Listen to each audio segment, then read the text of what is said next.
Number one, dito sa labas. Number one, tell all.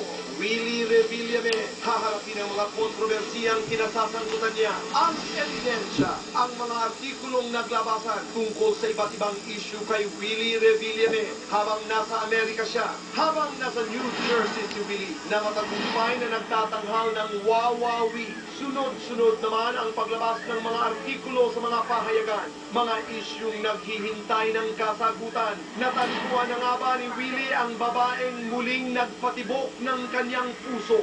Naalarma nga ba si Willie nang malamang may sakit siya sa intestine at sa kanyang puso? Totoo nga bang ipinaayos na ni Willie ang kanyang last will and testament? May plano nga ba si Willie na pasukin ang politika?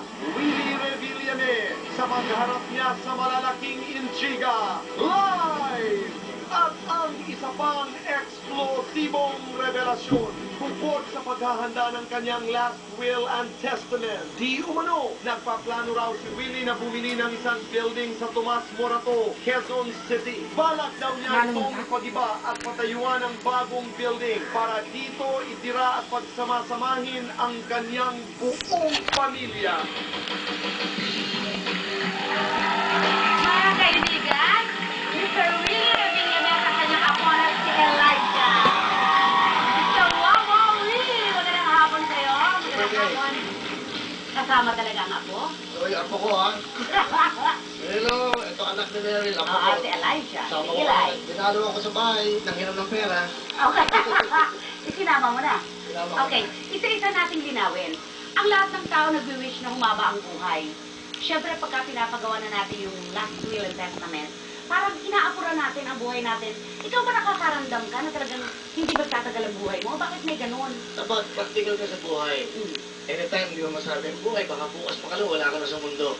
Inaayos ko lang lahat. At ayoko na magka-problema, yung mga taong iiwanan ko. Okay, at kasama Magkikamahan ko lahat. Gusto ko ako ang magpa-problema. Para pag namatay ako, wala na. Mag-stay na lang sila lang. Saka gusto ko masaya lang lahat. Ang burol ko kung ano man. Kasi yun gusto ko practical. At gusto mo pa raw sa studio mo, sa Wawawi ang Sa studio tuloy kasi, napaka-memorable ng buhay. Ng naging buhay ko siya. Diyan ako bumagsak at diyan ako umangat. So, gusto ko diyan ako. Kung ano yung ginagawa ko everyday, dun din. Kasi gusto ko nga, pag nakaburol ako, nagpupunta pa rin yung mga tao eh. Oo. Parang ganun kasaya. Kakaiba. Oo, Iba nagkita nga, ka lang masaya. talaga. Ganun naman, magkikita-kita rin tayo. Baka ganun din. Okay. Alam mo, sino mauna iba. Nakalipat ka na ng Corinthian Hills, di ba? Ha? Nakalipat ka na ng Corinthian Hills. At napakaganda raw ang bahay mo. Yung bahay sa Capitol, kay Meryl na yun. Binigay ko kay Meryl. Yung sa Tagaytay, inuwian mo pa rin. Pag-weekend, yung... Tapos? Okay. Ba't ang dami-daming bahay, ang daming sasakyan? Wala kasi nagmamahal sa akin. Ganon? Gusto Kaya- mong maniwala rin ako. Hindi, kasi, yung mga sasakyan, hilig ko na yan. Wala pa akong Totoo yan. hanap buhay. Hilig ko na yan. But anyway, yun ang nagiging inspirasyon ko eh. Yung everyday nakapagod ko, gusto ko nakikita ko yung pinaghihirapan ko. Yung mga bahay, sa mga anak ko na yan, hati-hati na sila. At nagbo-voice over si Elijah. Diba? Sinabi niya, okay. At napakamarkado daw nung gusto mong bilhin na building dito sa May Morato. Alam ko na, nakita ko na, sa tapat kamo ng isang restaurant, nakita ko na, gano'ng ka-memorable sa iyo yun? Bakit markado sa iyo yun? Alam mo yung building na yun, yung lugar na yun sa Morato. Nung drummer pa ako, dyan ako kasi ako nakatala sa Scout Castle eh. Okay. For 16 years. Nung drummer ako sa Birdland, nag-jeep ako eh, naglalakad ako, sabi ko, gusto ko itong bahay na to. But that was about 25 years ago. Mga ganun, 30 years ago. Mga ganun, 17 lang ako nun eh, 16. Ako eh, nagtatrabaho na bilang drummer na 165 a night. So, pag tumadaan ako doon, ang ganda ng parking lot, no? Sabi Malaki ko, nga, malawak. ang lawak ko sa hanggang likod. So, sana likod pag ako'y sinuwerte, sana ito yung maging bahay ko. Okay. Kumusta ang physical mong condition ngayon? Ano yung natagpuan, yung na-detect dito sa bituka mo? Ano yung sa heart mo? May problema ako sa aking intestine, may mga sugat, because nababayaan ko yung sarili ko. Hindi ka Hindi kumakain ako sa kumakain. oras. Kasi hindi mo sa wawawi, alas 4 na ako nagla-lunch eh. Oo nga. Tapos 9 o'clock nandiyan ako, nag-rehearse na ako kung anong gagawin everyday. 8:30, minsan nandiyan na ako. Hanggang gabi na ako dyan.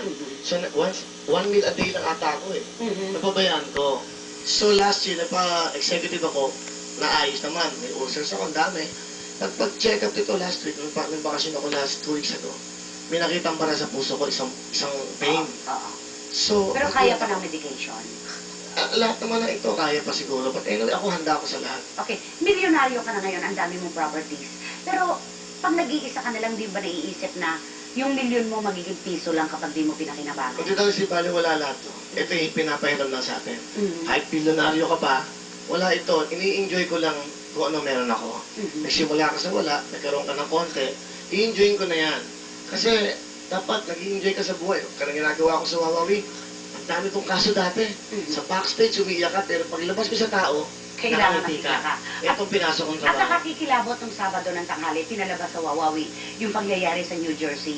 Willie, ako talaga, siguro nabasa mo sa column ko, nagpapasalamat ako dahil ito kasing mga ganitong pangyayari, yung pagtatagumpay mo sa iba't ibang bansa, ang lakas makalipad nito. Paano mo kinokontrol ang sarili mo? Hindi ako pwede magbago. Kung ano yung nakilala mo ko dati na wala, ganun pa rin ang ugali ko. Uuwi ako naka-chinelas, naka-shorts, napasok ako pag-uwi ko, itong suit ko na to, pagkatapos ito, babalik na ako sa tunay kong buhay. Hindi, ito trabaho ko lang. Hindi ko to ginagawa to sa buhay ko na dahil gusto kong sumikat. Hindi ko alam na gano'n kasikat ang Wawawi nung nakita ko na lang sa abroad.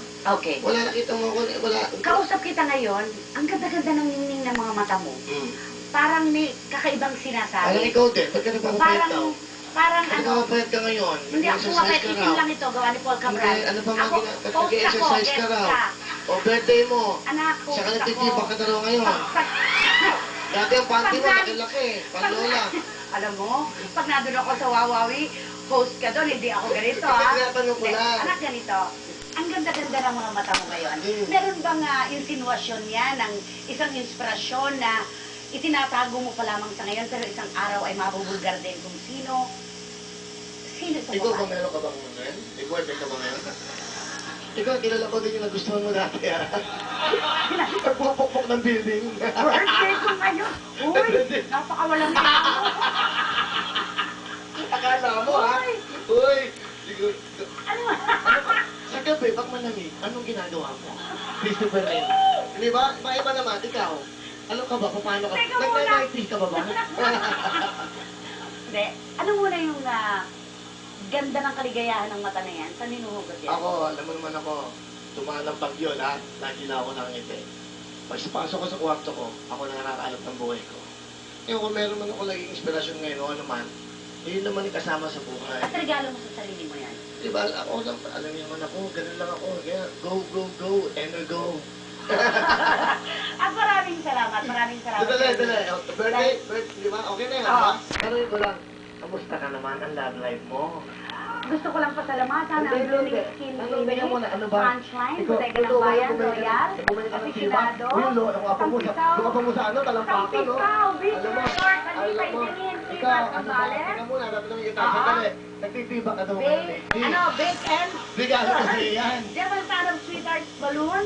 Maraming salamat. Tanong ko lang, Kasi wala isa lang, akong sa tanong. Okay, Teka, nandito last na time, nila. last, sorry ha. Last time. Bakit lahat ng tinira mong tao, hindi mo tinira, the word is wrong, hindi mali yan, no? Bakit lahat ng pinasa mo sa dyaryo?